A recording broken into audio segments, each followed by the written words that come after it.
தமிழ்நாடு முதலமைச்சர் இன்றைக்கு தமிழ்நாட்டில் புதிய தொழில் தொடங்குவதற்கு தொழிலதிபர்களை சந்திப்பதற்காக வெளிநாடு சென்றுள்ளதாக பத்திரிகைகளிலும் ஊடகத்திலையும் அரசு செய்து வந்திருக்கின்றன. ஏற்கனவே குறிப்பிட்டேன், அவர் அவ்வப்போது ஊடகத்தின் வாயிலாக செய்தியின் வாயிலாக வெளியிடுவார். சைக்கிளில் ஓட்டிகிட்டு போவார் ஈசிஆரில், அங்கே ஜிம்மில் எக்ஸசைஸ் பண்ணுவார். அப்படிப்பட்ட காட்சியெல்லாம் ஊடகத்திலையும் பத்திரிகையிலும் வெளியிட்டார். இங்கே தான் அப்படி செய்கிறான்னா வெளிநாட்டில் போயும் பாட்டு பாடிக்கிட்டே சைக்கிள் ஓட்டுறாரு, அங்கே ஜிம்முக்கு போய் எக்ஸசைஸ் எடுக்கிறாரு. இதுக்காக நீ வெளிநாட்டுக்கு போனீங்க? இப்படிலாம் அரசாங்க பணத்தில் எப்படிலாம் வீணடிக்கிறாங்கன்னு பாருங்கள். ரோம் நகரம் எரியும் போது நீரோ மன்னன் பிடில் வாசிப்பது போல் நிலைமை தமிழ்நாட்டில் இருக்குது. எவ்வளோ பிரச்சனை தமிழ்நாட்டில் நடந்துக்கிட்டு இருக்குது. இதையெல்லாம் கண்டுக்காமல் வெளிநாட்டில் போய் பாட்டு பாடிட்டு சைக்கிள் ஓட்டுறதும் அங்கே ஜிம்முக்கு போய் எக்ஸசைஸ் பண்ணுவதும் தான் இந்த முதலமைச்சருடைய பொழுதுபோக்காக இருக்குது. இன்ப சுற்றுலா போயிருக்காரு.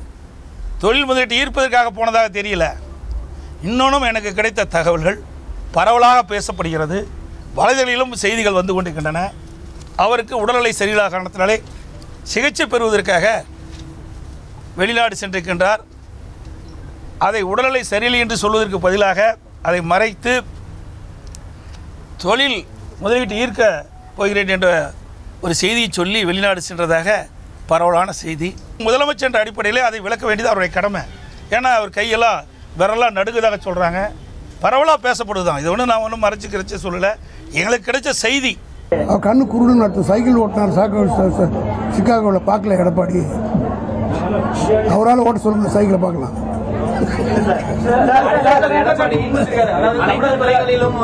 அதாவது எடப்பாடிக்கு வைத்திருச்சு, அவருக்கு இன்னைக்கு நெருக்கடி.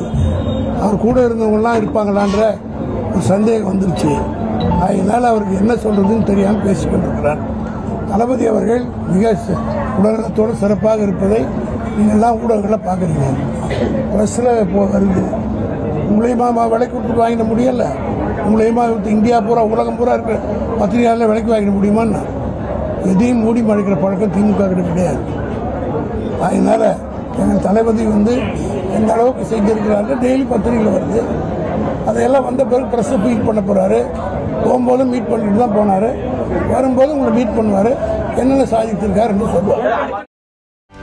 செய்திகளை உடனுக்குடனும் துல்லியமாகவும் தெரிந்து கொள்ள சப்ஸ்கிரைப் பண்ணுங்க.